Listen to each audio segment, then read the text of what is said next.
like to call up Larry Navy to say some words about Idaho Joe.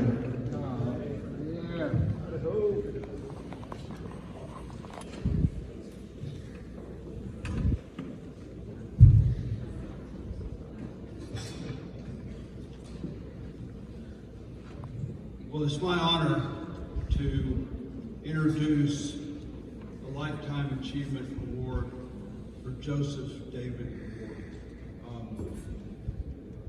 One of the things we look at when choosing someone for induction into the Hall of Fame is what John Beatty calls plaque worthiness. Is there a history that's worthy of putting on a plaque? And sometimes you miss what that really means. Idaho has plaque worthiness, and I'm about to read some of his plaque worthiness that I'm pretty sure he wrote himself, but that's okay. You guys understand why we call him Idaho. He first started playing rugby in 1977 for the State Rugby Club in Idaho. He won championships there. By the time he had won a few there, he came to Oklahoma in 1980. And we were a pretty good team in 1980. And Joe had trouble finding a spot among the first teamers. We had a B team. And we had a B team of guys that were really enthusiastic about playing rugby and making their way to the A team. And Idaho Joe was a captain for that B team. He was a captain for our collegiate team when he got here as well, and they had really, really good outcomes. He was an Ozark select side player, so this is his plaqueness. This is what are some of the things that line him up to be in the Hall of Fame. This bio says that Idaho Joe scored a try in every alumni match from his collegiate days through the age of 50. That can dispute it. That is part of his plaque worthiness of that history.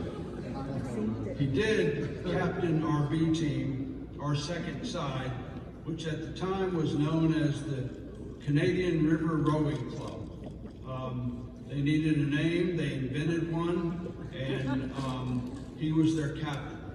And they won the second side tournament in Albuquerque, New Mexico, in just brilliant fashion. When you're the captain of a B team or the second side, you have to be unique.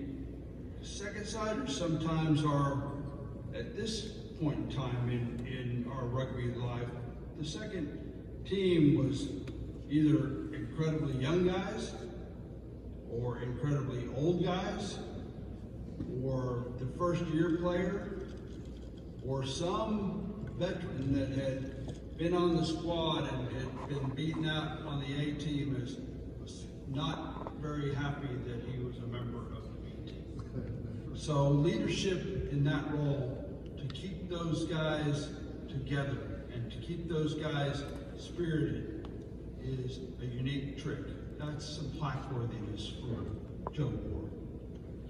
I want to read a piece, and I don't usually read somebody else's words when inducting someone. These words are worthy, and they come from Tim Tarzan Wilson, who would be giving this speech if he were here tonight.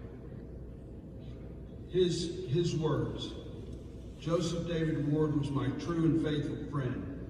He was my roommate, workmate, teammate, but most importantly, he was my mate. Joe was a true mate to us all. He called himself the leader of the followers. That's what made him important to our club, keeping those folks involved, keeping those team members important. He was a teammate of Tom Morgan, David Zebb, and he invented the game Idaho Kickback. So when you guys, everybody in this room knows Idaho Kickback, I'm not sure everybody in this room knew that Idaho Joe Ward invented that game. Makes sense? He was a good man. miss him every day. That's from our friend Tim Wilson. So I read enough about Idaho that shows his plaque worthiness, but there are reasons for his induction into the Hall of Fame as a Lifetime Achievement Award winner that are not seen on a plaque, because you really have trouble putting them into words. Idaho was someone you could task with the impossible, because he didn't believe anything was not possible. And if you tasked him with the hardest task possible, leading the B team, investigating something that needed to be looked at for somebody that was in trouble, if you tasked him with that, he was relentless. And you could push him as hard as you could push him, and he would not give up on the task. He would not give up on anything until it was accomplished. That push, that drive, that trustworthiness of Idaho Joe is grounds alone for him having a Lifetime Achievement Award for the University of Oklahoma. If you pushed him, you couldn't push him hard enough, he would get the task done.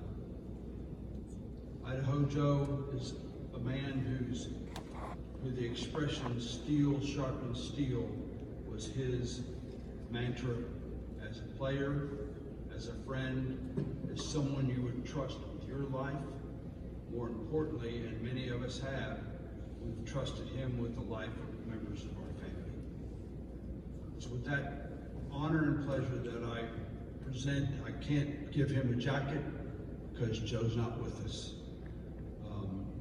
We can all just pleasure in our memories of him and the knowledge that he is a lifetime member of the Oklahoma Rugby Hall of Fame.